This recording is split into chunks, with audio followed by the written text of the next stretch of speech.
आज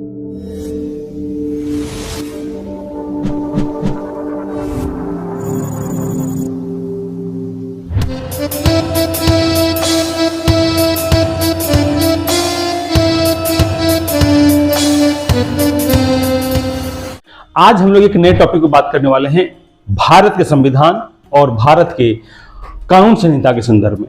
Indian penal code IPC अब यह एक इतिहास हो चुका है। आप लोगों को पता होगा आज से कुछ दिन पहले उसके सारे कानून अब निरस्त हो चुके हैं, उसके जगह पर नए कानून आ रहे हैं। कारण इसके जगह क्या क्या है उस पर हम लोग बात करते हैं। सबसे पहले ध्यान रखिएगा कि आईपीसी की जगह भारतीय न्याय संहिता अब नया कानून बन चुका है। ये ध्यान रखिएगा, भारतीय न्याय संहिता अब नया कानून है। इसी के साथ ही किसी भी जुर्म होने पर अपराधी को पकड़कर सजा दिलाने से पहले घटना की प्रथम रिपोर्ट यानी एफआईआर लिखने तक सारी गतिविधि बदल चुकी है। जांच अधिकारी ने भारतीय न्याय संहिता की ट्रेनिंग पर जोर दिया है। यह भी ध्यान रखिएगा, दिल्ली पुलिस के पूर्व एसीपी और दिल्ली पुलिस महासंघ के चीफ वेद भूषण ने बताया है कि आईपीसी एक गुलामी का प्रतीक था।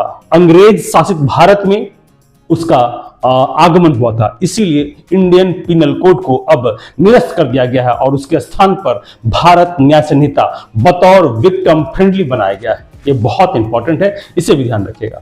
लेकिन पूरी तरह से इन बदलाव को समझने में अभी वक्त लगेगा। इसके लिए एक पूरी व्यवस्था अच्छी होनी चाहिए ताकि अच्छे से ट्रेनिंग दिया जा सके।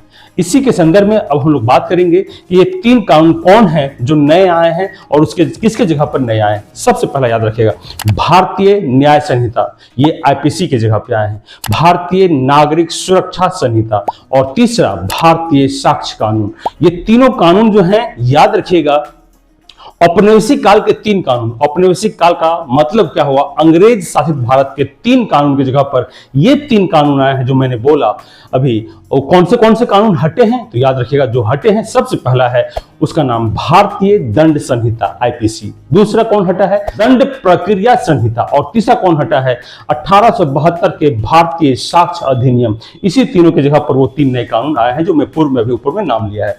आपको यह भी बताऊं, माननीय देश की राष्ट्रपति महोदया द्रौपदी मुर्मू ने संसद के सत्र में पिछले सप्ताह इन तीनों आपराधिक न्याय विधेयक को अपनी स्वीकृति प्रदान कर दी है और भारत के जांच अधिकारियों ने भारतीय न्याय संहिता की ट्रेनिंग पर जोर दिया है ताकि इसे सही से अमल में लाया जा सके। यह भी ध्यान रखेगा कि जो नए सेक्शन बने हैं उसमें कुछ इंटरेस्टिंग पहलू है जो आपको सुनकर बड़ा आश्चर्य होगा। आप पहले से जानते होंगे हत्या के लिए जो मुकदमा धारा था वो 302 था, अब उसके लिए एक नया सेक्शन 101 हो गया है। ठगी के लिए पहले कुछ और था, वो 316 हो गया है। रेप के लिए धारा 63 है, 64 है और 70 भी है। आगे हम लोग इसमें ध्यान रखेंगे कि आईपीसी में कुल धाराएं 511 थी, जो भारतीय न्याय संहिता में सिर्फ 358 हो गई हैं। ये सब करने के पीछे देश के माननीय गृह मंत्री अमित शाह का बड़ा योगदान है, जो कि इस व्यवस्था को नए रूप, नए आयाम के तहत ले जाने की प्रक्रिया का आधारशिला है। धन्यवाद।